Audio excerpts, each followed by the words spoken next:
I'm Keaton Winning and I own an online training company.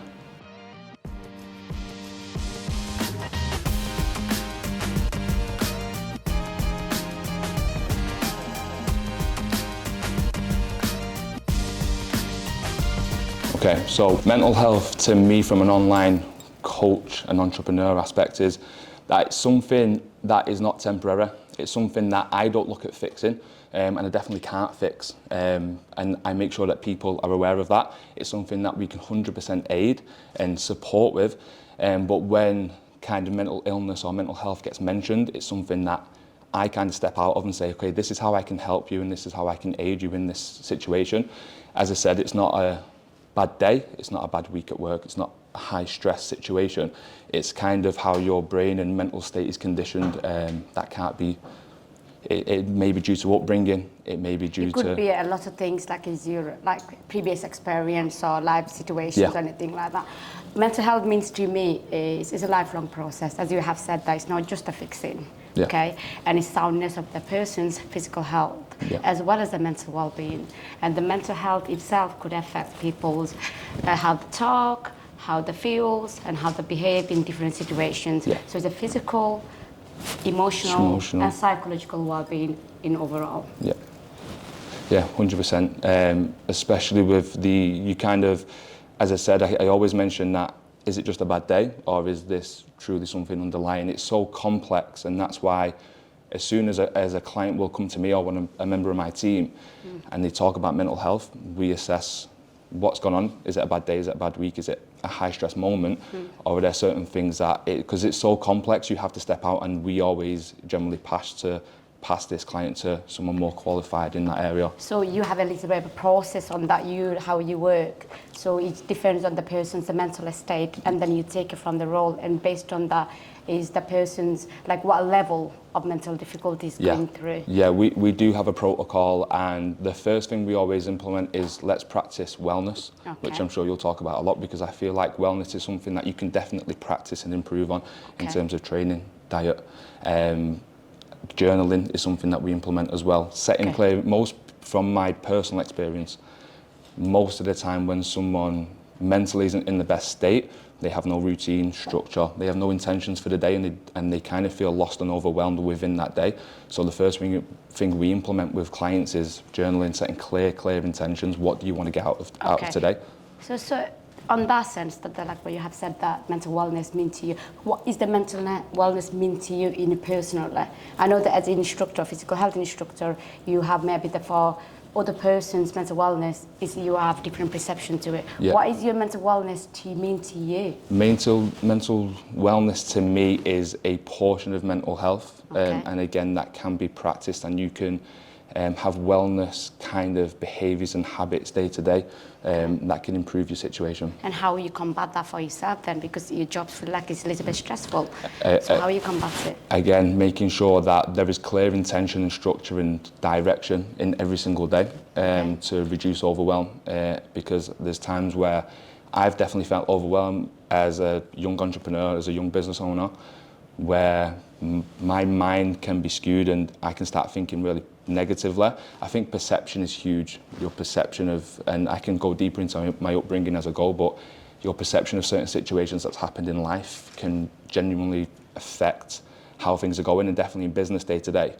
My perception of how I view things and showing gratitude and stuff, sometimes you can't see that gratitude. So how I combat my mental wellness or going the kind of downhill is structuring my day, training and exercise, keeping control, showing gratitude, and I have recently started meditating as well, which is actually generally helping. So what meditation do you do? I get up first thing in the morning, I've scheduled it in, and it's the first thing that I do. Obviously we've just moved to Dubai, which has been amazing, and there's a golf course at the back of our house, so the first thing I'll do is get in the garden, lock the dog away so he doesn't distract me, and just breathe, and just again, I'm not afraid of thinking, so any clutter that's in my head, we'll think it through and get it out. Okay, so it's like more of like your mindfulness, so you actually mindfully do the breathing and do as though you could bring all the negativity around it. So like, because our mind we have like 7,045 thoughts every single day go through our mind. Think about it. So if you stopping it, all the thoughts, and if you start to noticing all the thoughts, we will be like not not living normal life. You Yeah. are more of a like in just sitting down and just thinking about the thoughts. So you have a little moment in the morning where you could sit down and bring all your negative thoughts, or the positive or negative, whichever is that. Yeah. This running commentary. Yeah. You sit down and do you observe them thoughts, or do you work on them, or you just let it go as like you watching the waves going through? It's hard. I think what I've experienced in the human mind is that you could have 100 positive things going on day to day. You could have 100 people compliment you on. You see it in kind of modern day mental health and kind of social media. Someone could have 100 positive comments on their post. One negative, that's the only one they think about.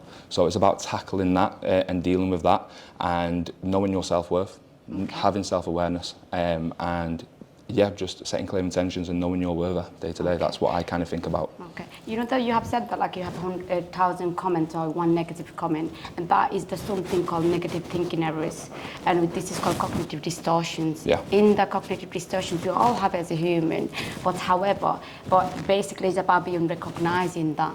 So we say that we use in psychological term ant and a pat. So ant means automatic negative thoughts, and a pat means positive automatic thoughts. So every time you are having just whoever listening to us basically. So if they're having them thoughts because they're not maybe physically trained or like instructed, they don't have a habitual routine, because habit is automations of human practice. And then you can just observe the habit as I want to pick the habit up from tomorrow. Good do that. We need to continuously practice and having consistency to have the habit. So if someone not in the habit, someone want to change that like a negative thinking of a little bit, then what the person could be used as an ant and a pat. So every time think about as an ant, as a creature that crawl into your body, you pat it, until you flick it out. So exactly that way, automatic negative thoughts, whenever you having them thoughts, just a pat it. So which one is that you actually replacing of the positive automatic thoughts? So that's something that could be used, the people who are listening to us, they're implementing it. Okay, so I can start all the way from childhood, being where I'm from, maybe quite kind of a rougher upbringing, and I think everyone around me has had a similar upbringing. There were certain close people to me that really suffered with mental health issues, as close as my mother, and that negatively affected a lot of people around me. Definitely the way she perceived certain occurrences in her life made her react a certain way and feel certain emotions every day, which again affected me. And I have no stress or resent for the pain that I felt in my upbringing. So that's the first thing I want to get. I'm actually quite glad it happened. So from all this in my upbringing, whatever happened. I then found kind of light in rugby, playing rugby. So was excelling at that, was truly quite a good player, and then got injured again. Down to my perception, how I reacted to that, really determined what happened next for me. So there was a point where I was probably at a bit of a crossroads. You can go down one way, where I'm from, or you can go the other way. And most people go this way. I, from my rugby injury, seen it as a blessing, because then I was like, okay, I have to get a job, because I'm not willing, because of my past experiences, from what I see my mum go through and certain things that happened in my childhood, I was like, okay, I can't go down this path, so let's get a job. I got a job as a cleaner. Isn't the best job. However, in that same gym that I was cleaning, I then progressed to personal trainer. I then progressed to online coach, and then I now progressed to business owner with a team and with a functional business. So well done. That's really it's really. I think that whoever they're listening, that are really getting that a little bit hope to do that kind of thing. Is everyone listening that feel? I think you must be very proud of yourself, and so do your mum. So that's a very good thing. Yeah, I am proud of myself. I always want more. I just think there's. Going back to perception, it's all down to how I perceived every single occurrence and kind of trauma in my life, through my mum, through the injury, and through having a job where I kind of felt like I was failing. I just hope someone can take inspiration if they're in a similar situation to move forward and always look at a positive perception on things. And when you said about trauma, I know there's positive perceptions you're taking in, and that help you to lead a better life through that. And that's a extraordinary journey that you have said, the cleaner to today in Dubai, you sitting down having a working with the team. That's actually it's extraordinary itself. But one thing I want to understand that, because there is a lot of things going on in your life. If you look through it, a lot of life situations where you're saying traumatic. How you deal with the trauma, because perception itself that actually fill the gap of being a trauma. Because trauma itself is a huge thing. Yeah. So how you deal with it? I think the trauma always gives me clarity on how not to live my life, what not to do, the things I seen as a kid, and I will never talk badly about my mum. My mum loves me to bits, and there were certain people that couldn't be there at certain times. My family have been great as well on the outside family, but how I dealt with it was it just gave me clarity. Okay, this is how I'm not going to go. This is the route that I'm not going to go down, and I think that clarity always and it gave me kind of reasoning. I'm going to do this for my mum. So it sounds like more of a grounding and it's a boundary to your life. Like I have a two choice, I only having the choice. So this is no go. Yeah. So it's that way that you deal with it. Yeah, I think anything bad that happened, the type of person I am, I just wanted to completely flip the situation around from a giant negative to a massive, massive positive, and everyone be proud of me and uplift everyone around me. That's how I felt. I think studies actually show that a lot of the time the two are very connected. It's very rare that you get someone with a great mindset, let's say CEO of a business, that is majorly, it does happen, majorly unfit and unhealthy. It does happen, a rather odd anomaly where you'll get a massively overweight CEO. Other than that, I think someone who's got a great mindset, who's done very well in life, most of the time, they do have healthy behaviours day to day. And I think the two are massively intertwined. And one of the things is in a psychological situation, the exercise doesn't mean that it's just like a normal day-to-day aerobic exercise, or you have like a muscle waist size or something like that. It doesn't mean that. The exercise is very much connected to the mental health. It's because exercise gives people's emotional well-being as well as their awareness, because when we do exercise even day to day, the produce, I think you might be very expert at that, because and use endorphin. So release endorphin is change a chemical and neural activity in the brain, and then the one that people feel have a better sleep, they feel better about themselves. It doesn't mean that you need to go to the gym and do it. There's a research, it's a study in Harvard in 2000, I think it's a 2018 that he did. So that study is that if you spend like 15 minutes just for a walking, and as well as that you do a 45-minute, like you just sat down and get up and sit down, that will help the people improve their mental capacity, as well as that they change a lot of neural pathway. So that help people to feel better about themselves, looking after their well-being, as well as that the more focus orientated. And also exercise and mental health is why is that important, because it helped improve your depression, your anxiety, and also research showing is ADHD and autism could have a great benefit out of doing the exercise. I think it really helps someone deal with stressful situations head on. Okay, I'm overweight, I'm unfit, I feel uncomfortable right now.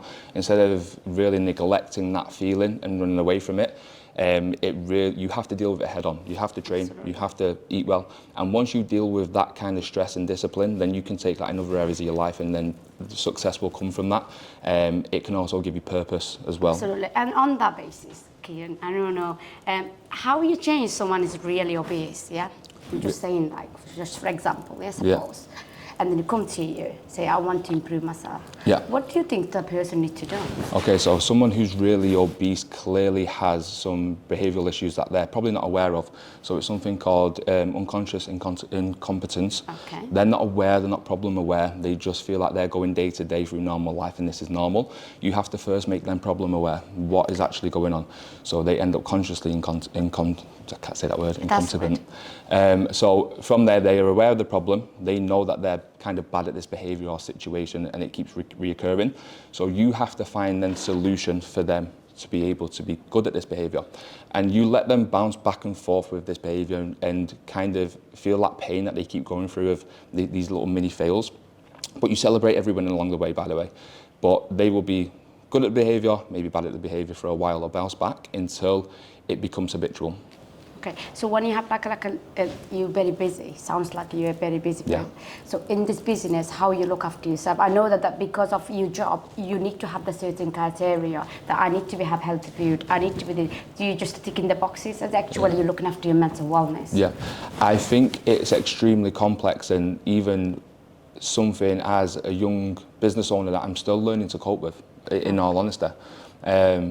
Because it's difficult, and I won't come on and lie on a podcast and say I'm so happy and everything's amazing. And it's as a young business owner, there is still emotional maturities that I'm probably still to unlock yet, and kind of thought processes. So it's something that is ongoing with, I feel like with everyone, even possibly yourself. Absolutely. I feel like everyone has negative thoughts at times, but I cope with that through experiencing Dubai, the amazing things, speaking to family, showing gratitude, meditating, learning, facing stresses and challenges head on instead of hiding away from them. I think being challenged and embracing challenge is something that every single human being should do, because when you're not learning or problem solving, you start to feel unfulfilled and stressed. In the mental health, the most important part is the physical, it's called psychoeducation. That means psychological educations. Yeah. So the person needs to understand you very well with what you actually try to do. Yeah. So if the person doesn't understand that I need to change, the willingness to change is not there, you're never able to change it. That doesn't matter how the big person you are. Yeah. The person needs to with readiness to change. Yeah. Yeah. That doesn't matter if like you got the hammer and in a brick wall, you break it and break, but it's not, Yeah. nothing happening, it's like that. Yeah. But willingness to change, that doesn't matter. Whoever coming to you, the person have like 0.00% readiness to change. That's why you're able to knock him out Yeah. with a small step. Yeah. If the person don't want to change and he just his family say, doctors say you need to go to the gym, it's never gonna work. Yeah, 100%. We've experienced that and accepted that we can't help everyone. Absolutely. We It's can't in help everywhere everyone. because it's not everyone not for everyone. Yeah, cool. I think, so first off, I was never the most intelligent child, probably down to, again, going into upbringing, weren't very punctual at school, was always getting pulled out of class by, a couple of times by social services and stuff, and sometimes late, and whatever was going on, struggled to focus quite a lot. So my first initial kind of phase when leaving school was like, I just always had a underlying feeling that I'd do well, didn't know what, but I always kind of knew that. So the first obstacle was myself. What I had done in school was not major intelligent and didn't know where to go. Kind of winged it for a bit and just thought I'll just work so hard at everything that I do possibly, that I'll land into until I get there. And I think obstacles that I faced was definitely environment and peer pressure straight away from friends around me. Why are you doing that? Why are you getting on video in front of, why are you getting on camera? Why do you think that you're going to be successful being a PT or a trainer or training people? This isn't, you're in a dead-end job. And those were the first obstacles, just having the mindset to just ignore that. And then certain distractions still going on with family, up and down, inconsistencies with that. I don't think I ever had a set home or a base when I was younger. I was always moving from nana to nana. My uncle at one point was going to take me in. My dad was in and out of Manchester. He didn't really live there for quite a while, so I didn't see my dad. My stepdad went to jail for a certain amount of time. Things like this that were all obstacles to me to be successful, and why I was constantly on the back foot. And the changing point was just putting my head into books, education, asking for help from people who were in the position where I want to be. That's how I made that initial step and got over the obstacles that I did face. When did you realise then that you need to be going to the book and put your head down in the book? Because you have said the peer pressure, the family being changing, there's a lot of change and situations as well. And it's not like a simple situation, it's a lot of things. And being a young child, having all these traumatic events, like granddad going to the jail a couple of times, you changing the home all the time. So there's no consistency there. It's just like there's no like permanent thing. It's more of a temporary for you, everything changing like a weather. So how did you deal with it then? And then when did you realise? I think there was a time where I was, if I'm completely honest with myself, just winging it and hoping for the best. And then it got to lockdown, and this is all, again, going back to perception. I perceived that as, I can't work, I can't earn money. And then I just self-destructed all of lockdown, basically. And there's so many online coaches that actually started and really progressed in that time because everything was online. I perceived that as a negative. I was partying quite a lot in lockdown. I wasn't sticking to the kind of standards that I've set for myself, and I wasn't living according to my values. And then once everything reopened, the penny dropped, and I was like, I'm not where I want to be. And then immediately got help through a mentor, and that decision from there changed my life. I was self-aware of my values, what's important to me, where I want to go, set a vision, and just made sure that every day I lived according to them values that I had set for myself and the standards as well that I set. What changed then for you? Like what made you to start to having a structure in your life? Because you're saying that like having the childhood and then peer pressures and all this kind of thing. But what made you? Because it not look like you just one night you wake up and I'm going to be started to doing this. What changed it? Yeah. Like your perception that you're saying, because it look like there's a lot of emotional tornado going on with you. As like what you have saying from your circumstances is a lot of emotion and it's good and bad. So how you dealt with it and then decided that, I need to have this? I don't think there was a penny dropping moment for me. I think there was just certain things like my finances and what I would tell my girlfriend every day, I'm going to be successful, I'm going to have this, I'm going to do that. And the actions I was taking day to day didn't match. So as soon as I realised that, I then set a plan, I then set a vision, I then set goals. Is there any certain things made you realise, any certain situations happened or any occasion, or you just that automatically? I think the whole underlying reason of it all was my upbringing and the trauma and how I didn't want to live my life if I kind of see myself going down that route. And then I just think it's decision after decision, I ended up just getting in a better place mentally, physically. So you refused to take that lead of the life, the negative way, and that you took the actions. Yeah. So that means that you're quite lucky and quite strong-minded.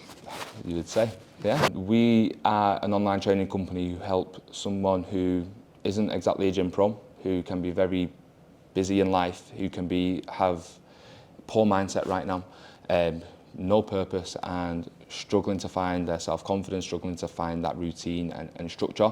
We take them in and we, first off, if they've got weight loss goals, we will help them lose that, as well as giving them daily practices like journaling, routine, kind of structuring of their day. And we will give them tools and resources, not just a training plan and diet plan, like go and do that. We will actually give them exercises and resources to do, mentally as well, to improve their life and just give them that kind of structure in place.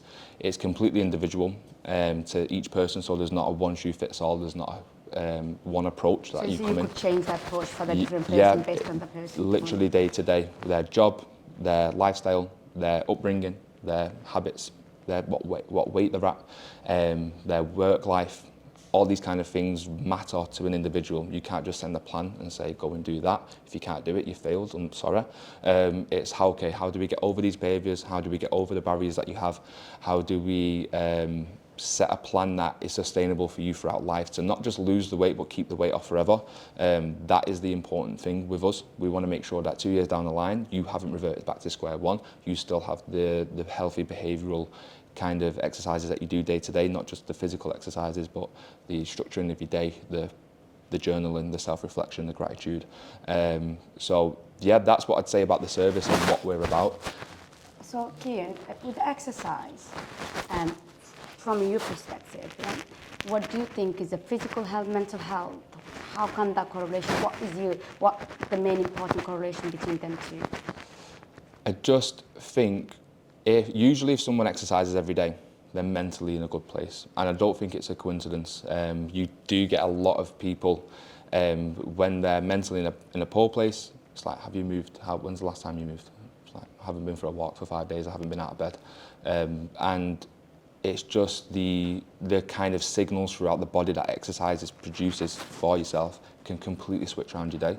And I think sometimes, again, mental health, some people will perceive they have maybe poor mental health or mental health issues. Sometimes they may not, sometimes they may be saying that, but they're having a really bad day, and exercise can switch that around within an hour. Do you think does a bad day means the mental health? No, I think a bad day isn't poor mental health. Okay, so what is the mental health? I think mental health is a background of things and something that isn't just temporary. A bad day passes, and the next day can be a positive day. And then what do you mean by the physical health then? Physical health is longevity, is internal health, is your strength, and your kind of pain barrier and your consciousness to deal with stressful situations like the pain of training, like the pain of going through a diet, like the pain of getting up and going for a walk. So I think there's a lot deeper things, and definitely you'll agree to physical health And it's so complex where you can't explain the physical and mental connection, but it's definitely there. If it's like on your the one you like train people, do you ever notice that some people like come back to like a more of an obsessive behavior pattern? Yeah. Like they're doing having this perfect body. Do you ever like come across anyone that in your journey that have gone to obsessive and you need to stop there? Yeah, 100%.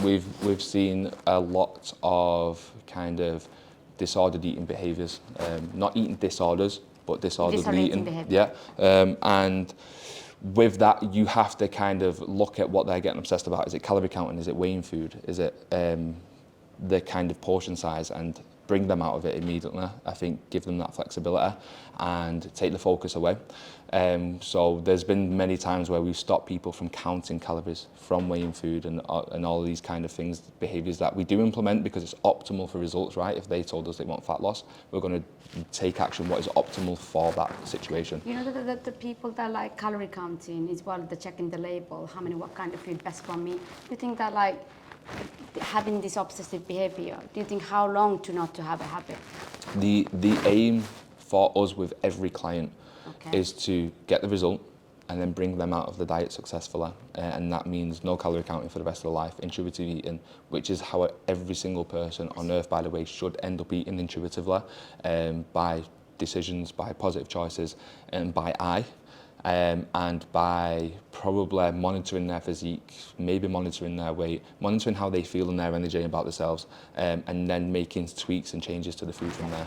So this diet culture of that, you're saying that you take them, you put into the habit of eating the calorie counting and like process too, and then you take it out from them. How do you take out? Because it's that they're gone to this habit of the week to week, this pattern. Yeah. Because as a human, that way that we work, our brain work, the cognitively and physically, that way we basically reorganize all this mechanism. We say mechanical eating. Yeah. Okay. So mechanical eating is very huge because the mechanical eating means you're like a machine for 2 weeks. Basically. Yeah. So you're giving prescriptions, you just for 2 weeks, you're just doing the machine, you're just eating, there's no taste or nothing. So having the 2 weeks, this mechanical eating process or intuition eating process, and you're taking them out. How do you take out? Because there's also a barrier there. Yeah, so creating. How do you take out? What education you provide them? Yeah, okay. So they're so used to calorie counting, weighing their food. So the first thing we'll do is let them continue with that with the same foods. We'll increase their food intake. We will put them on maintenance calories, so they can now see how many calories, what a plate food looks like, and this is portioned out. And we make sure that they're not gaining body fat, they're not losing body fat, they are on maintenance. And they're performing better. Their productivity has risen, their performance in the gym has gone up, and their overall energy, hormones are all in a good place. So from there, as they consistently do this, they're on maintenance calories, still weighing and still calorie counting. They now see the eating patterns, how many meals, what a plate's food looks like. And then from there, we say, okay, right, we can now come out of calorie counting, go by eye. We're going to monitor for the next, let's say, 6 to 8 weeks, your weight, your physique, your feeling, your performance, your strength, your productivity, your hormones, all these kind of things. Once 8 weeks has passed and they've not gained weight, they've not lost weight, their libido is good, their productivity in work and performance in work is good, you're now in a place where you are in total control. Now, if you weigh yourself in 2 weeks and you've gained 2 kilos, you know to intuitively just reduce your amount of meals or your portion size of your carbs or the amount of snacks you're having in a day. So then they can just go off that basis of their physique, their weight and how they're feeling. What does normal eating mean to you? Intuitive eating. Eating when you're hungry, eating what you want, but generally going for whole foods, enjoying your time when the time's right and letting your life serve you, and not letting your eating habits and your kind of eating behaviours take control of your life. Like, okay, I'm going out for a meal, so I have to eat the worst thing on the menu, I have to eat the most, I have to get 3 plates. Being in control of that is normal eating to me. Still making the decision that serves you. If you want to eat loads, a massive portion, if that serves you at that time, amazing. If you are regretful after it, if you do have that guilt, and if you are doing it even when you're not hungry, not listening to your hunger signals, then this is kind of disordered eating. Because I think if your mental well-being is in a good place, the physical can follow. So for me, physical, as Keaton is an instructor today, and he's look after physical health. So based on the motive on that sense is because as I have said so many times to the public, is the your body attached to your mind. So it's about your brain. So because our brain is a machine, it produces a lot of chemicals. So our body functions by these chemicals. So it's about being right amount of chemical producing every day. So say, from the morning to the evening, you're doing so many activities, so many things, and you building up so many cortisols and a lot of, like, say, adrenaline. So all these things is like if you like keeping up all the time and you're not doing anything for it. So then what you're doing is that's really affecting your brain cells as well as affecting your functioning. So having the mental well-being is about learning to something to release. So exercise is a very beneficial. Is even the 5 minutes, even the 2 minutes, based on the person's need, as Keaton said, is for each different person. It doesn't matter what age you are, what culture you are, what kind of things you are. It's about little exercise could have enormous impact in your mental well-being, because it's not because you don't exercise that's when you feel better, because it helps you to reduce the cortisol level, as well as it's help you to produce endorphin. Endorphin is the hormone that helps your brain to be energized, and it's more about like make you in a spirit that to feel better about yourself, feel happy about yourself, help you to be a better sleep, help you to better functioning, as well as awareness of yourself, understanding the self-worth, being self-belief. And when you said, like, as a human, we have two different kinds of talking. We do positive self-talk, we do negative self-talk, which I said today in the beginning, is a negative thinking errors. So within the negative thinking errors, so when you are like mentally equipped or mentally more aware of it, your mental capacity is quite good of releasing the good hormone, then you feel better about yourself and understanding actually what decision I'm making through the day. I think even the studies of when they see that mental health and physical health is conjoined and the person has both in a good place, I don't think they've ever been able to determine what's come first. Absolutely. No, it's because so much connected. It's very much interrelated. It's if you're working on yourself, it's physically or mentally, then you need to work on them both together.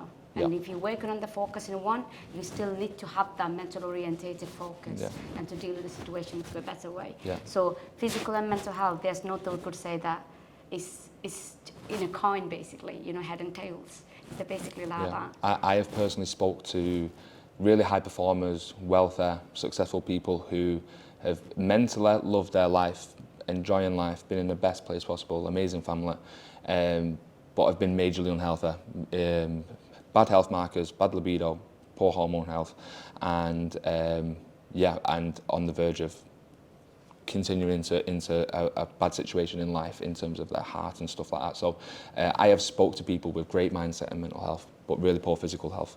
And you know what, there has been times in terms of, especially drug use in my field, which is another thing that we can go into, drug use in my field, where mentally been a really bad place, but physically they look like a Greek god. So. Absolutely. So it's being understanding. Just take a moment, a step back and think about actually, how's my overall mental wellness? Is that if my overall mental wellness means overall well-being, so it's physical and mental together. So if you say, like, again, it's about having willingness to change and readiness to change. If you guys know willingness to improve your mental and physical well-being, then you need to stop and think about it, what actually meaningful life means to it. So that is the mental and physical health well-being to me. Cool.